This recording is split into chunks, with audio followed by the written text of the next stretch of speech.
index funds, mutual funds, hedge funds, or ETFs? I'm sure you've heard about this before.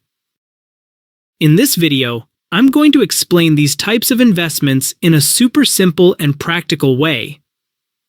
We'll start with what a fund actually is, then go over the different kinds, how they're managed, the risks involved, the fees you might pay, the strategies they use, and most importantly, who they're really meant for. So please, give me 10 minutes, and I'll give you the knowledge most people take years to figure out.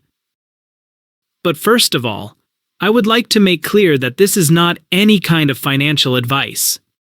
Alright, before diving into every kind of fund, first let's understand what a fund actually is. Imagine you and your friends are organizing a birthday party. Instead of one person buying everything, each of you puts in a little money. With that pooled budget, you can get food, drinks, decorations, cake, and even music. No single person has to worry about covering everything, and everyone gets to enjoy the full experience without the stress of managing it all alone. That's exactly how a fund works. A group of people pool their money together, and that money is used to invest in a variety of assets like stocks, real estate, or bonds. Instead of trying to manage each investment yourself, the fund handles it for you, and you get to share in the overall results. Work today is broken. Every day. Now that you've got a clear idea of what a fund is, let's dive into the different types. Starting with index funds, which are probably the most talked about on social media. You've likely heard influencers or finance creators say things like, "Just throw your money into an index fund and forget about it." But what does that actually mean? Alright, an index fund is a type of fund that doesn't try to pick winning stocks. Instead, it simply copies a list, or index of companies. But what exactly is an index? Think of it like a scoreboard or a sample group. It's a list created to represent a certain part of the market. For example, the S&P 500 is an index that tracks 500 of the biggest, most established companies in the United States. The bigger the company is, the more weight it has on the index. If the S&P 500 goes up, it usually means the market as a whole is doing well. There are all kinds of indexes out there. Some indexes track tech companies in the US, like the famous NASDAQ. This index includes giants like Apple, Microsoft, and Amazon, and it's seen strong growth over the past decade thanks to the rapid rise of technology.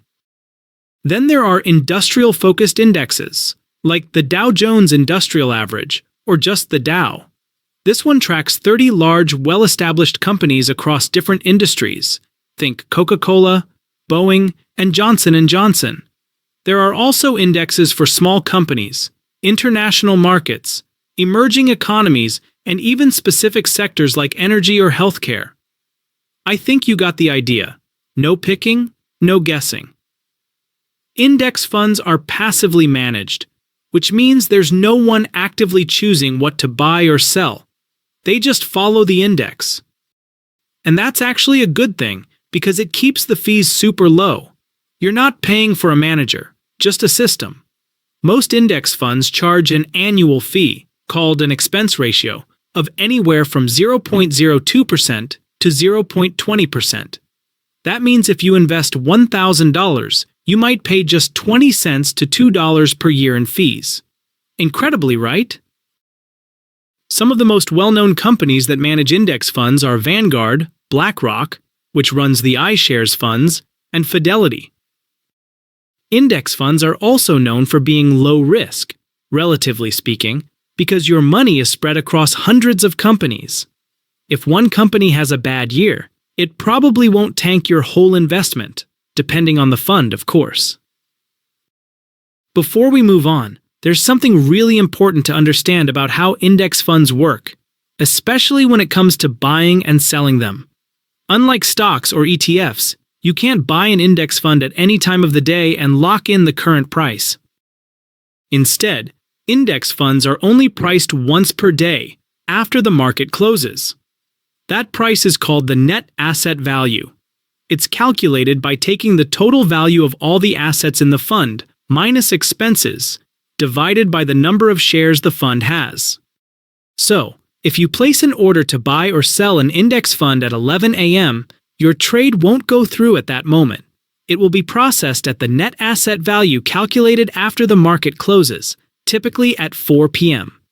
This is what's known as the cutoff time. If you place your order before the cutoff, your trade will be executed on that day. This can vary depending on the fund management company you're using. Some may take a few days to process and execute your order. This system makes index funds simple and consistent, but it also means you don't have real-time control over the exact price you'll get. For most long-term investors, that's totally fine, but it's something to be aware of, so you're not surprised when the trade doesn't go through right away. So why are index funds so popular? Simple. They're low cost, low effort, and historically, they perform pretty well over the long term. That's why a lot of experts, even Warren Buffett, recommend them for most investors, because it's extremely difficult to consistently outperform the market. Alright, now let's talk about mutual funds. At first glance, they might seem similar to index funds. They both pool money from many investors and spread it across a bunch of assets. But the big difference is in how they're managed. Mutual funds are usually actively managed. That means there's a professional fund manager or even a whole team actively deciding which stocks or bonds to buy and sell, trying to beat the market. The goal is to outperform a benchmark, like the S&P 500, by picking the right investments at the right time. Now, that might sound great in theory, but here's the catch. Active management usually comes with higher fees. Mutual fund expense ratios often range from 0.5% to 1.5%, and sometimes even higher. And studies have shown that most actively managed funds don't consistently beat the market. Still, some people prefer mutual funds because they believe in the fund manager's strategy, or they want exposure to specific sectors, countries, or asset types that may not be available through index funds. It is also a way of diversification, include Vanguard, Fidelity, and JP Morgan. These offer a wide range of funds, some of which are actively managed and others passively managed, so it's important to check what kind of fund you're investing in. Moreover, just like with traditional index funds, mutual funds also execute trades at the end of the day. You can place your buy or sell order at any time, but it will only be processed after the market closes. Let's move into hedge funds, which are a completely different kind of investment compared to index funds, mutual funds, or ETFs. The name hedge comes from the idea of hedging risk, but in reality, hedge funds are more about chasing higher returns, and they do it using more aggressive and complex strategies. So what exactly is a hedge fund? It's a private investment fund that pools money from wealthy individuals or institutions and invests it in a wide range of assets, stocks, bonds, real estate, currencies, derivatives, etc.